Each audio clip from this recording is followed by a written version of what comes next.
Good morning, everyone. Happy Friday. From what I've gathered, the consensus is that it's been one hell of a week. I hope it wasn't too bad for you. We're going to talk about this weekend and a little bit about Valentine's Day, which is Monday. So I hope you got your Valentine's cards out already, because it's Valentine's Day on Monday. Very important. So let's talk about what's going on today and for your weekend. And we'll also look at some charts today, which should be a lot of fun. So it's Jennifer Aniston's birthday. Your favorite friend and mine, I hope, because she is an Aquarius.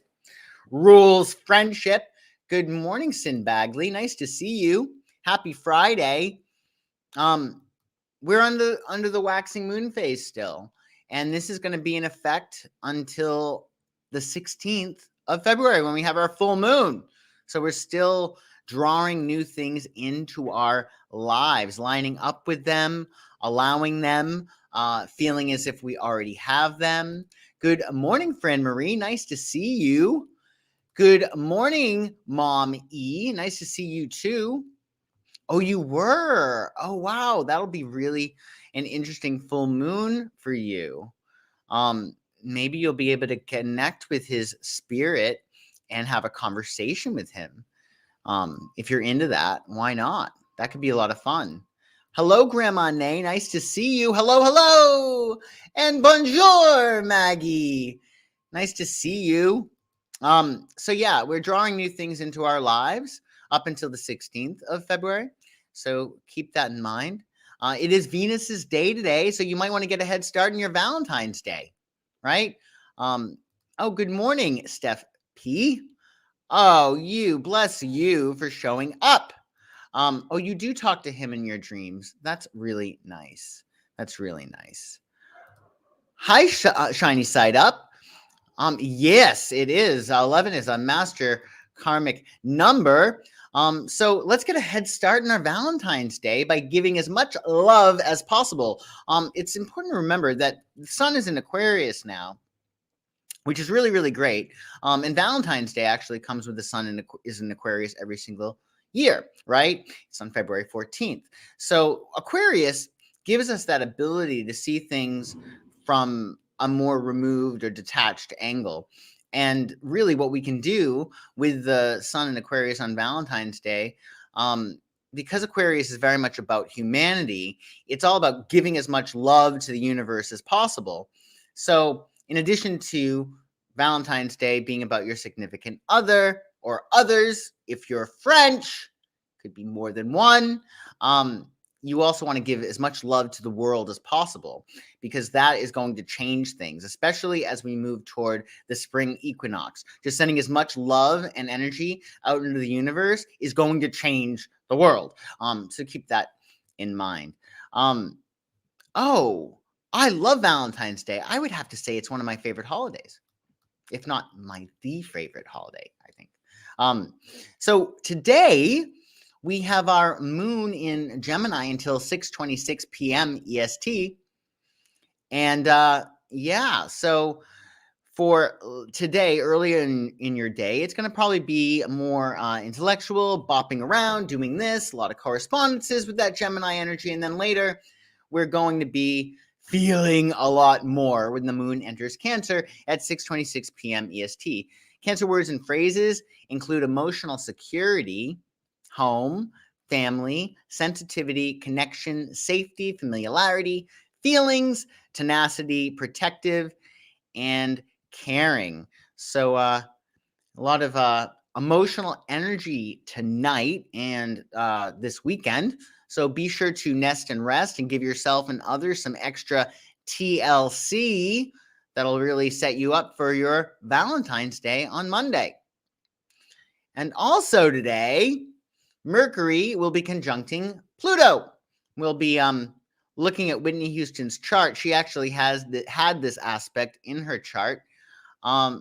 So this is really an interesting aspect that we have going on today. It's actually really good, again, with this Aquarius sun, because we're able to see the Aquarius sun gives us that ability to be detached, right? So we're not attached to our job. We're not attached to our friends. We're not attached to our relationships. We're not attached to our persona. So we're able to see it from, another angle that is removed, and we can make adjustments accordingly. And this aspect actually comes in handy for that. It adds depth to our thinking, and it's a really good time to get to the bottom of issues with Mercury conjuncting Pluto today. Self-analysis is really favored with this aspect. It's an excellent time to release any self-limiting beliefs in the way of your goals. So with your new moon goals that you had last week, now it's a matter of making sure that your beliefs line up with them. So if you want like billions and billions of dollars, you have to believe that that is that is possible. Whatever it is that you want, it first starts with the belief that you can have it. So today is a really good day to have a conversation with yourself to determine what you actually believe is possible for you and make adjustments accordingly. Okay. So Veterans Day is I've never heard of Veterans Day being somebody's favorite holiday. That's great. And then 4th of July is your favorite because your birthday is the next day. Oh, that's right. Well, that is so cool. Yeah, birthday fireworks are awesome. And that's awesome. And 4th of July. Wow. Yeah, that's a great 5th of July for you, but it's great to have a birthday right on America's birthday. How nice. You and America get to celebrate simultaneously. With this aspect too, you may want to intellectually challenge yourself if you find yourself thinking too much. Mercury is about communication. Pluto is about depth and rebirth, and getting to the bottom of things. So don't overthink if you can. If you find yourself overthinking, maybe do a crossword puzzle or write something or just intellectually challenge yourself in some capacity. It's an excellent time to research, study, or deep dive into a subject that you love. So keep that in mind. It's a pretty intense aspect. I think it's really nice, actually, that we have this aspect prior to our full moon because we can get to the bottom of things, make some adjustments. Really, I think with this aspect, it's about having a serious conversation with yourself in light of what you want to manifest, what you want your life to be like. All planets are now direct. We do have Mercury and Venus still in their shadow, but they are all technically direct, and they will be not for long because Pluto will be going retrograde. But now with all these planets that are direct, especially come March 1st, because the 23rd of February, Mercury will be out of its shadow period. Come March 1st, Venus will be out of its shadow period. So we're going to see things really, really pick up. Like things are going to start moving. Remember, in December as well as January, we had Mercury and Venus retrograde. So it was really a slow start to 2022, but that is going to change. So it's a matter of making sure you utilize this Mercury conjunct Pluto to really think about the changes and the major transformations you want to make in your life, because the time is right for a lot of changes. And with this energy of Aquarius, it's really not just about changing ourselves. It's about making changes in society. So be the change that you want to see in the world. Do whatever it is that you can to give as much love to the universe as possible, because things are changing and we are part of that change. So just keep that in mind. Overthinking is your specialty? Yeah, it sometimes is like that, right? Howdy, Psychic Dashton, the Vampire Slayer. Howdy to you. If I have any vampires to slay, I know who I'm going to call. That is the truth, Ruth. So yeah, keep that in mind for this aspect today. Keep that in mind. Geez, Grandma Nay, you're figured out. I still know what you did last summer.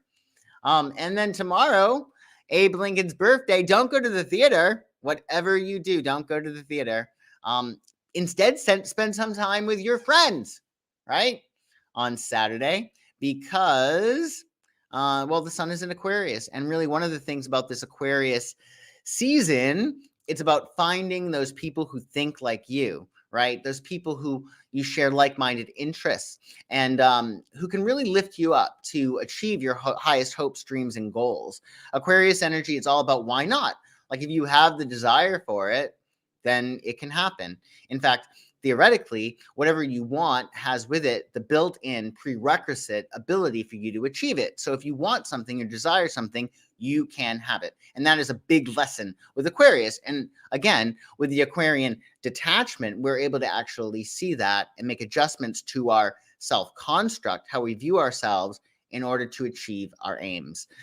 So yeah, spend some time with your friends on Saturday. It will be our waxing moon phase. Again, come the 16th, we're out of that waxing moon phase, and we'll be seeing the manifestation of our goals. So keep your eyes on the prize and take action this weekend, even a little bit of action toward what it is you want to achieve.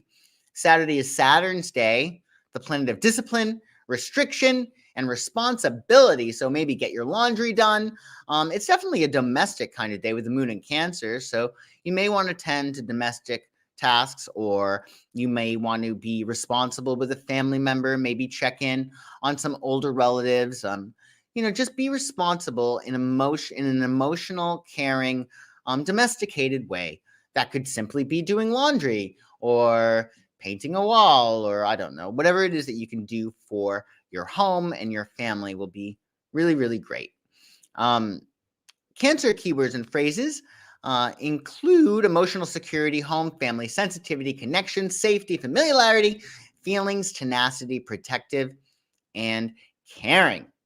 So keep that in mind. You almost always do laundry on Saturdays. That is really cool. I can understand that being a very, very smart thing to do. I try to get it done before Saturday, but that doesn't always happen. So on Sunday, are you ready for some football? Do we have our bets in place? I said the Bengals. I pulled cards on it. It was one of those things with so much determined by like free will or something could happen, blah, blah, blah. Like for instance, say, the quarterback that morning. No, let's just say, just for the hell of it, the wife of the quarterback the morning of the game decides to start shit with him, right? Well, he's going to be off, right? So in a lot of respects, it's hard to sometimes predict things because we do have free will. So in terms of cards, they both look good, but intuitively, I always thought it was going to be the Bengals. So let me know what you think. Oh, you're with me? Okay. Well, maybe we should bet on this. Maybe we should bet on this. I don't know. But I hope you have a lovely Super Bowl Sunday. Is anybody going to any parties or any Super Bowl parties? Let me know. I think that could be a lot of fun. And even if you're not watching the game, it is the sun's day, so be sure to celebrate yourself, celebrate being alive. Oh, thank you, John. I do appreciate it. I wanted to switch things up. Hope it's not too much of an eyesore. You watch the Super Bowl for commercials? Yeah, those are going to be interesting. Hi, Stone Enchantress. Good morning, common gay view. Oh, you're in the office pool? Okay. Shiny Side, did you bet on the Bengals as well? I hope you did. Yeah. So we have it being the sun's day on Sunday, so be sure to celebrate your life, celebrate being alive, enjoy yourself as much as possible, and use your Cancerian moon, and that's later on today, as well as Saturday and Sunday, to nest and rest, giving extra TLC to yourself and those you love, and domestic matters, sending negative emotions back to the ocean. The ocean is super healing, and it's really healing, especially when the moon is in Cancer. So connect with the ocean. Give the ocean all your love, send energy there that you don't need. Have the ocean heal you. Healing, loving, caring, connecting, and emoting are all good things to do as well under the Cancerian moon. And let's look at what's going on for Valentine's Day. Valentine's Day. This is so great. We are also on Valentine's Day, the 14th. Mercury will enter Aquarius. And we're still in its shadow period, but Mercury is much happier in Aquarius than it is in Capricorn. Mercury is exalted in Aquarius, so it's going to be much easier for us to communicate with Mercury in Aquarius than when Mercury was in Capricorn. Mercury in Capricorn is really good for strategy and figuring things out and thinking really logically and pragmatically, but Mercury in Aquarius helps us think outside of the box and helps us innovate, and it helps us really think of things in a new, fresh way. So keep that in mind. It will be the moon's day on Monday, Valentine's Day. So give yourself and others some extra TLC, of course. And in the wee hours, we'll have the moon in Cancer, but on Valentine's Day, come 6:17 a.m., the moon will be in Leo. And how perfect is that? Because Leo rules the heart, and it's All Hearts Day, right? So the electronic field around the heart is way, way, way more powerful than the brain. They've done studies in which they've actually done like X-rays, or not X-rays, but they've done the science to show that the energy around the heart is way stronger than the brain. And actually, the heart sends more energy to the brain than the brain does the heart. So if we want to keep strong and healthy and really just enjoy our lives, it's all with the heart chakra. So and there also is the notion, which I believe is very true, that the heart chakra is not just the heart, the most important organ in the body, but it's also a portal. So it's sort of like, that concept of how we're all one. Your heart is where you'll actually enter a portal and you'll be able to connect with everyone. So that heart energy is really, really significant. So be sure to spread as much love as possible, but fill your heart up with love and give it to the universe, because in addition to the people that you love that are in your family, because now that the sun is in Aquarius, we're able to really change society. And what society, of course, could use more of is love, unconditional love. Even though we have different viewpoints, etc., the more love we can put into the world, the better our world will be. So keep that in mind. Yes, it will be a very playful Valentine's Day. It'll be really playful, really, really great. Yeah, I believe that it was Saint Valentine. Yeah, I believe so. Saint Valentine's Day. I always said that. Yeah. So yeah. Oh, your first divorce was final on Valentine's Day. That is very funny. Well, hopefully you got a lot out of the divorce. Good morning, Quilla Bright. Nice to see you. Florida Husky, nice to see you too. Happy Friday. So yeah, it's going to be a wonderful Valentine's Day. The moon's in Leo, and Leo really is about showmanship. It's like, oh, look, I'm unloading the dishwasher because you cooked dinner. Look. Like, it's all about showing. Like, here I am. I'm showing you that I'm showing up. So I think that, especially for you gentlemen watching, this is definitely a time to get roses, get chocolate. I know it's more expensive, but it's Leo. So Leo doesn't look at the price of things. If they want it, they handle it. And they get it. So definitely show up, especially gentlemen. If you're watching this, be sure you give your missus some extra stuff on this Leo moon Valentine's Day. Oh, thank you. Happy birthday to you, Aquarius. Josh, I hope you get lots of spankings. Ooh, spankings. And my wishes come true when I blow out them candles. Thank you very much.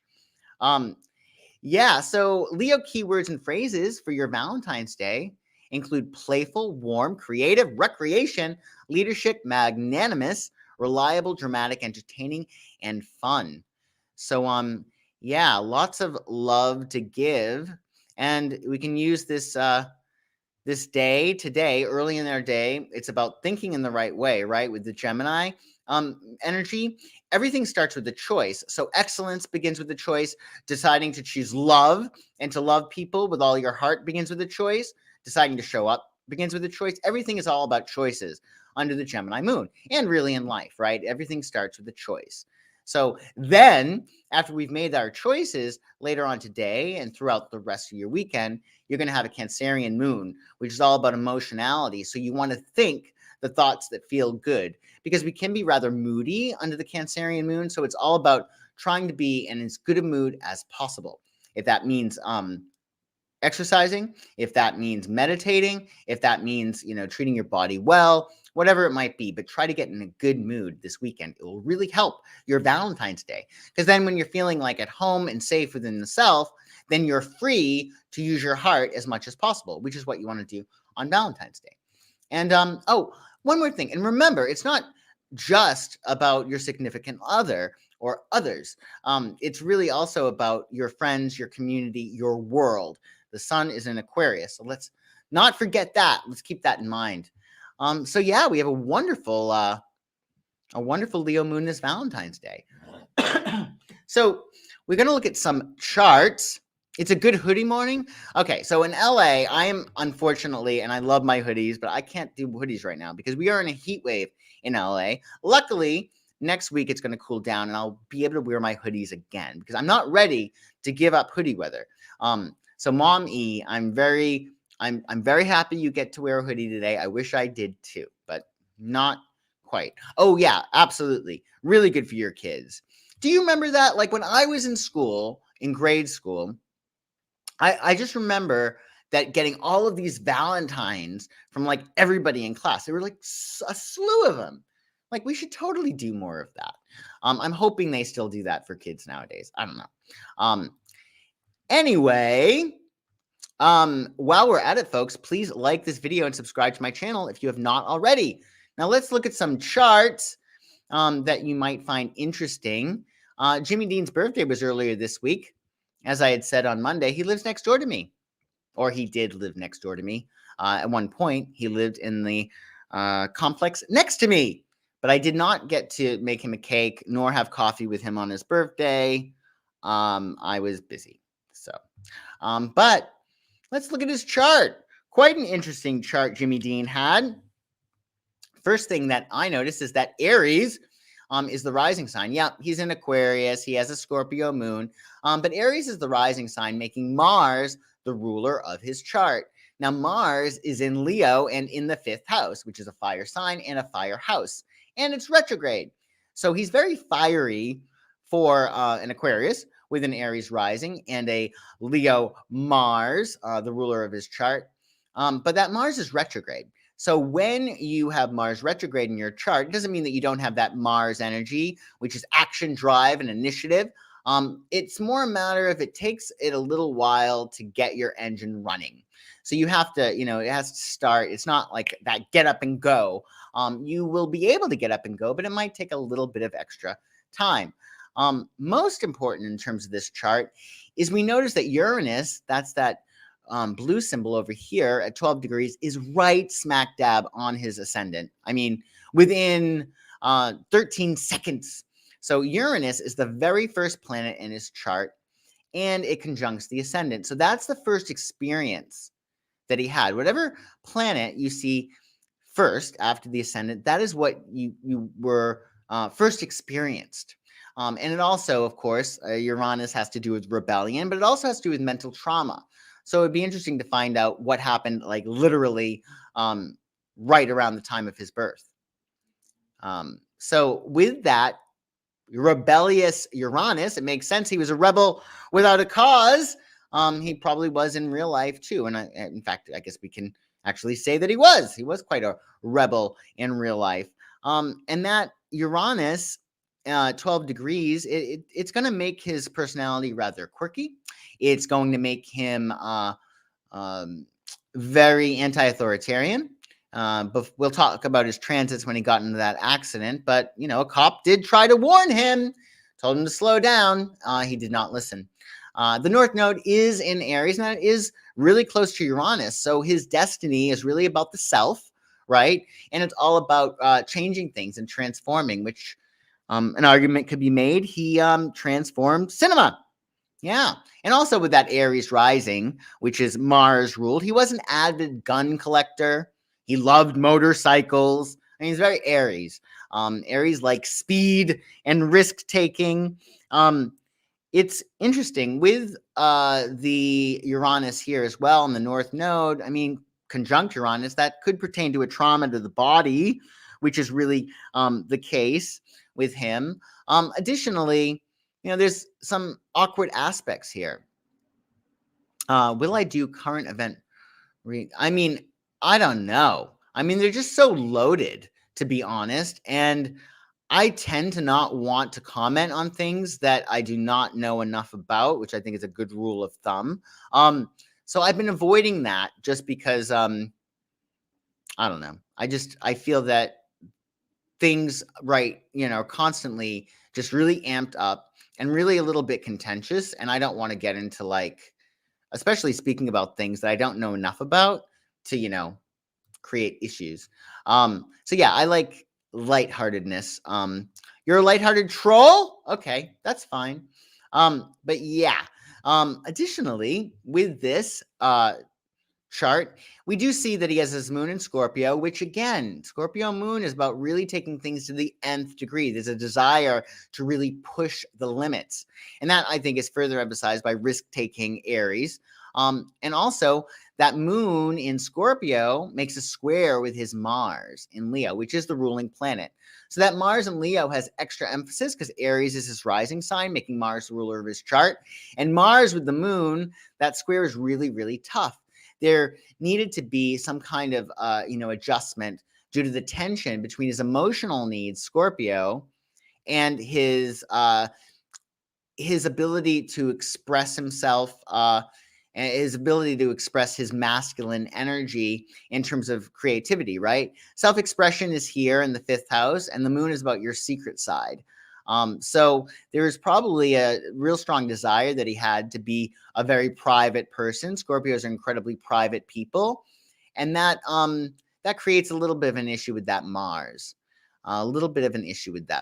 So other stuff that's just interesting here. He does have Pluto opposing Saturn in his chart, right? So that's a real tough aspect. Pluto is all about transformation, and Saturn says no. So there's this desire for him to transform that's blocked, right? Which can create, a desire to take risks.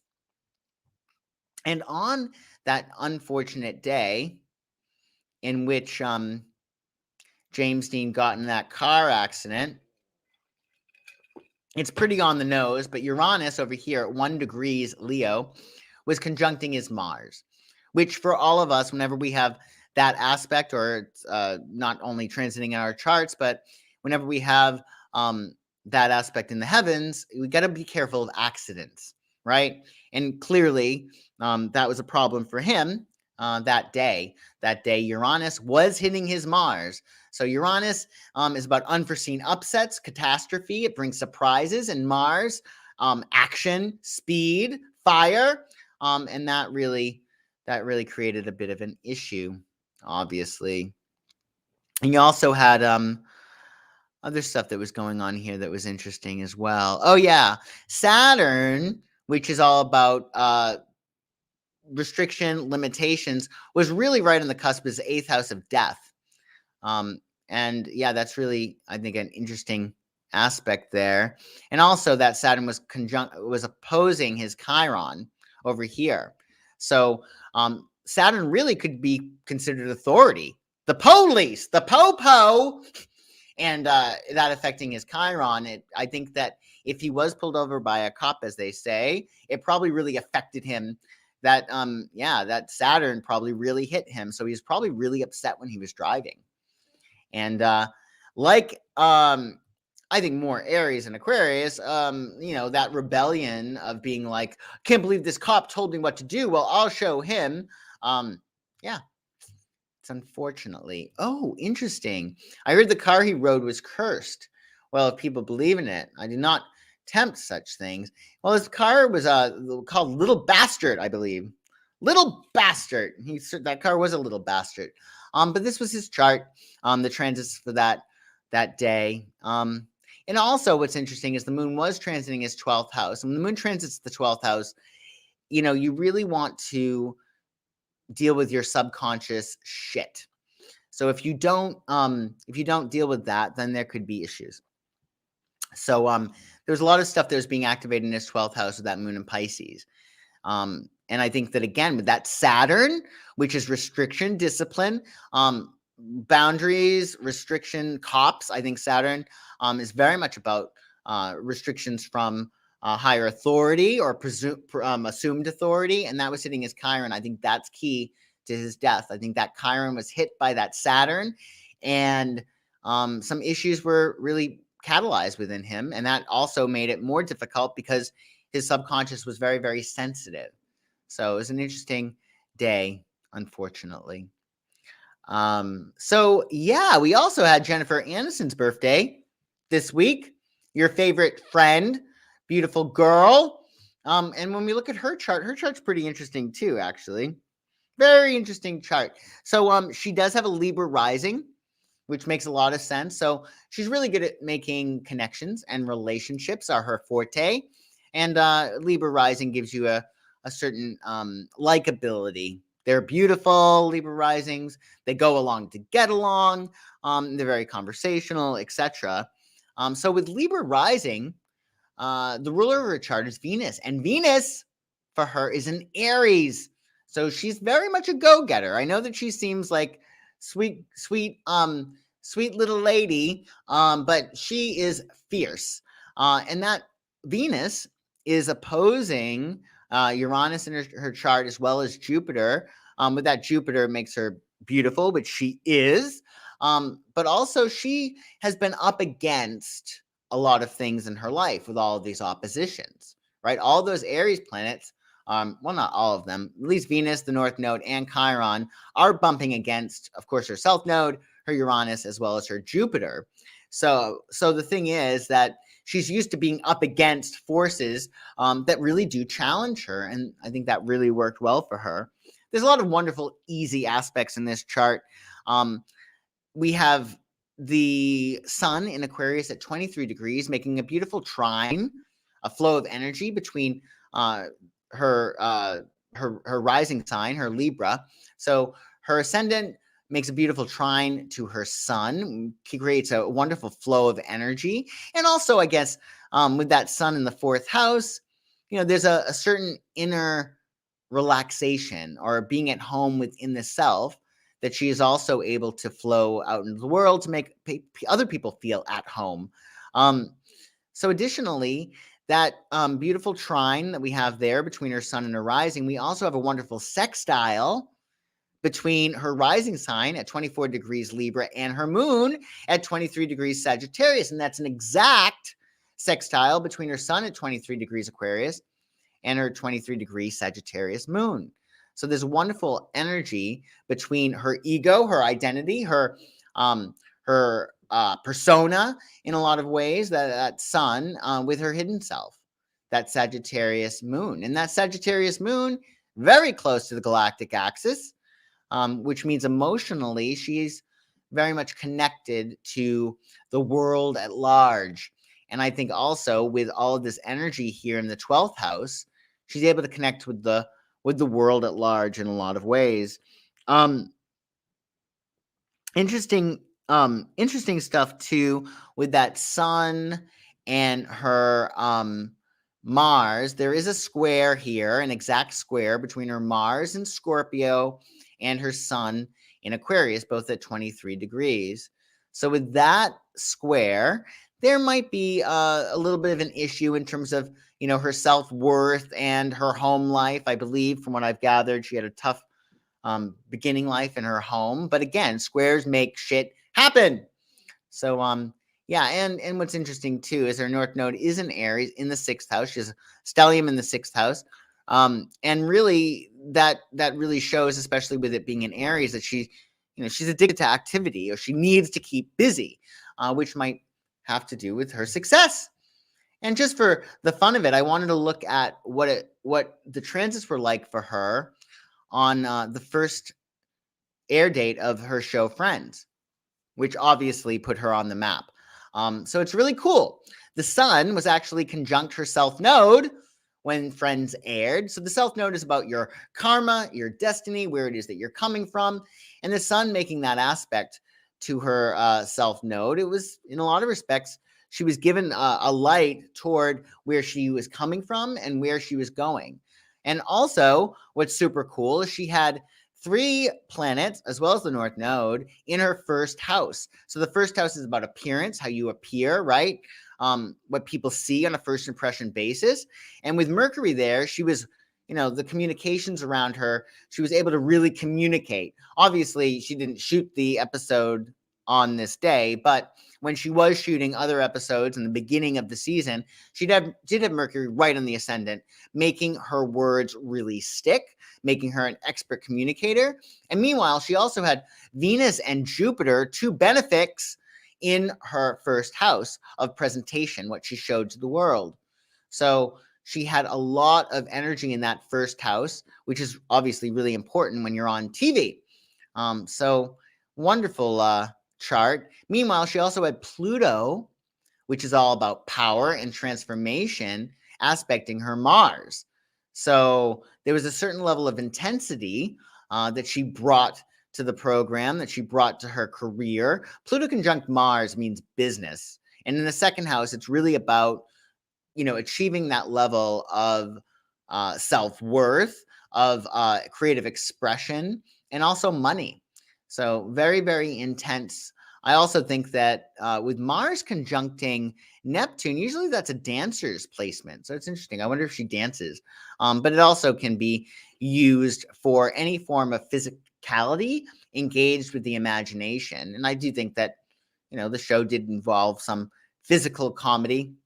So yeah, I think that Pluto hitting her Mars certainly helped her cause and increased her self-worth and her income, right? The air data friends, Pluto, which is big wealth, was activating her Mars, which was probably why she and her other cast members got paid an incredible amount of money for Friends eventually. So, yeah, interesting stuff. Meanwhile, just that night that it did air, Friends did air, Pluto was making a beautiful trine to Mars. So again, a lot of power that night. I wonder if they chose the chart for that night. And then we have Whitney Houston that we're going to talk about. Let's look at her chart. So this is a very interesting chart. She not an easy chart at all. So Whitney had a Pisces rising, and Pisces is the most spiritualized sign of the zodiac. They are very, very much connected to spirit. And that's why sometimes their lives are a little bit messy, because there's so much in the spirit world that they're not always good with practical things because they're so evolved.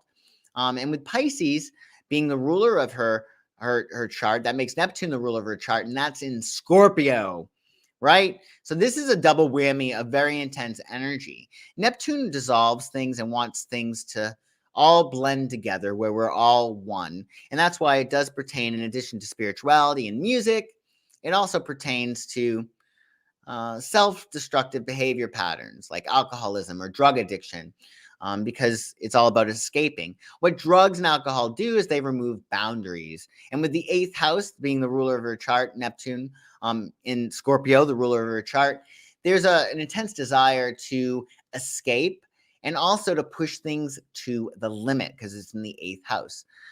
You could say, I think, with that Pisces energy and that scorpionic Neptune, there could be a glamorization of death in some respects, or at least behavior that might really push the limits, which could be said. The first planet in Whitney's chart, which is interesting, or not planet, it's an asteroid, is Chiron. That's the first energy that she encountered in her life. So very early in her life, there was some kind of pain, right, that she encountered, in which she experienced or was introduced to a certain woundedness. And because it's in the first house, it may have pertained to her body. And then she had Pluto opposing that Chiron along with Mercury. So this is an issue because Pluto with Mercury is about very intense communications, right? And that's opposing her Chiron, which is extremely sensitive and wounded to begin with. So I think that she had encountered some kind of real trauma early on in her life with Chiron there, just a certain woundedness pertaining to her identity. And with Pluto and Mercury there, I think it could be very much communication wise. It would be interesting to see what kind of communications she had to deal with very early on in her life. So, yeah. Additionally, very, very fiery. I mean, there's some really cool aspects in this chart too. I mean, her sun was in Leo, and it was pretty close to Venus, which has to do with her beauty. And that Sun as well as Venus, they're making a beautiful trine to her moon in Aries and her Jupiter in Aries as well. So there's a nice flow of energy between her work, because that's the sixth house, and her identity. But also that Jupiter, which expands whatever it touches, is really close to her moon. So this really expands her emotionality. It makes her extremely emotional. And really, I think with that Neptune that takes people away, she was really able to channel it. So it's a very interesting, interesting chart. I think the most interesting thing is that Neptune, that Pisces and that Neptune, it really is a desire to transcend material reality, which is really tough because, she's a worker. She has 3 planets in the sixth house, including her sun. So there's a need to perform and to work and to do something substantial. Well, there's also a need to escape. And her Saturn is in the 12th house, was in the 12th house. Saturn in the 12th house is really, really tough because Saturn wants definition. And in the 12th house, it's like nebulous. It's like you can't grab onto it. And then her Saturn was retrograde, which again has to do with when Saturn is retrograde, either the father was absent or there was a sense that the father's ideals for the child were way out of whack in terms of the child's actual capabilities or makeup. And of course, that sun does oppose Saturn. So her self-expression, her ego identity was pitted against Saturn, and there was a certain sense of no, like she's expressing herself like no, or you have to do it in this way, which is pretty interesting. And on that very sad night in which she passed away in that bathtub in the Beverly Hills Hotel, she had, look at this, there was a new moon in Aquarius, and there were 1, 2, 3, 4, 5, 6 planets hitting her 12th house. And the 12th house is about endings. And it's also all about escape. And it's also hitting her Saturn, right? Mercury retrograde that night was at 16 degrees, and her Saturn is at 19 degrees. And also, actually, 3 days before her death, Saturn was also retrograde too. So when we have retrogrades, it's all about old lessons. I do wonder, with Mercury retrograding hitting her Saturn, if there were old communications that sort of came back to get her, or old communications that were going to create a problem because it's Saturn there. And Saturn's about paying the piper, right? Saturn's about discipline and restriction. So I wonder if some of her communications around that time were catching up to her. There was some kind of communications that went awry, so to speak. And also with all these planets in the 12th house, I mean, it's really good to take a bath when you have all these planets in the 12th house. But I think it was just obviously too much stuff there when she wound up that night. It was very, very sad. Additionally, when we look at this chart for what was going on that night, we also have, there's a square between Mars at 18 degrees as well as Mercury. And also that Mercury was retrograde hitting her Saturn, and also making an opposition to her sun. So her thinking was, off. I mean, all these planets are opposing her sun, right? So there was a lot of things that were against her. She may have felt that night as if everything that she does cannot be possibly right. He had, 6 planets, including the moon, in Aquarius. And she, most of them opposing her sun and her Venus. So she probably felt as if, sometimes you just can't win. Very, very sad. But she was an amazing singer. I believe that she is like proof God exists just because she's so amazing.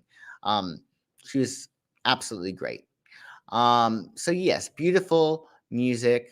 The emotion was how she could sing so well. I do remember seeing an interview with her, and she said something about singing with the heart, and obviously that was really the case for her. So that was a Whitney. And I do appreciate you guys hanging out with me this morning. I hope you guys enjoyed it. and that you're ready for your Valentine's Day. Please like this video and subscribe to my channel if you have not already. And if you're curious to see what's going on in your astrology chart, where that new moon hit, where you're seeing a new beginning, and where you're going to see some kind of manifestation next week, or at least within the next, I would say, 40 days, we can run your chart, see what's going on. And we can also run your tarot cards, see what's in your cards. Have a lovely weekend, you too. Absolutely.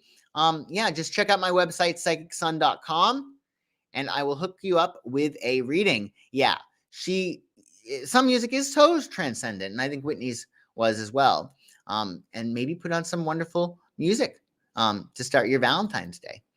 So have a wonderful weekend, everyone. Send as much love out there to the world as possible and start your Valentine's Day early. And I will see you on Monday, and we'll get to talk about the full moon, which is going to be really awesome. See you soon